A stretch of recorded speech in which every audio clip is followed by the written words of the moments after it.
আসেন, এদিকে আসেন, ভিতরে আসেন, ভিতরে আসেন। এটা বোধহয় পার্লার ছিল, তাই না? হ্যাঁ, এটা কি পার্লার ছিল বোধহয়, তাই না? পাল্লার। হ্যালো, হ্যালো ভাই।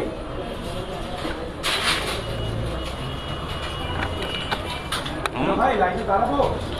হ্যাঁ, ওটিও দেওয়া আছে। লাইন আছে। ওকে। আমরা একটা সাইডে ট্রাই করতে পারি। এই একটা সাইডে জি ভাই, কানেক্ট করা। 6 তলা ভবন, নিচতলায় হইল গিয়ে হার্ডওয়্যার দোকান, দোতলায় হইল গিয়ে একটা বিউটি পার্লারের দোকান এবং 3 তলা থেকে 6 তলা পর্যন্ত আবাসিক ভবন। দোতলায় প্রচণ্ড আগুন, হোটেল বোধহয় ভাই। আবাসিক হোটেল।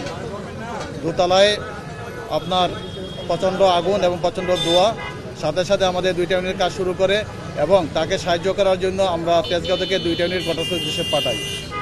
ঠিক 30 মিনিটের ভিতরেই আগুনটা আমাদের নিয়ন্ত্রণে চলে আসে এবং 13টা 40 মিনিটের মধ্যে আগুনটা সম্পূর্ণভাবে নির্বাপন করা হয়। প্রচণ্ড ধোঁয়ার কারণে উপরে ধোঁয়াগুলো উঠে যায়।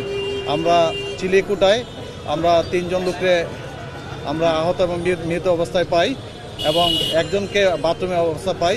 চিলিকুটার যে দরজাটা ছিল সেই দরজাটা বন্ধ ছিল ছাদে যাওয়ার জন্য। অর্থাৎ প্রচণ্ড ধোঁয়া হওয়ার কারণে এই আবাসিক হোটেলের ভিতরে যারা ছিল তারা বাঁচার জন্য উপরের দিকে উঠে গেছিল, কিন্তু উপরে উঠতে গিয়ে যখন দেখছে যে ছাদের যে দরজাটা বন্ধ অবস্থায় আছে, যার কারণে তারা আর বের হইতে পারে নাই, যার কারণে সাফোকেশনের কারণে ধোঁয়ার কারণে লোকগুলো মারা যায়। আমরা 4 জনকে মৃত অবস্থায় উদ্ধার করি।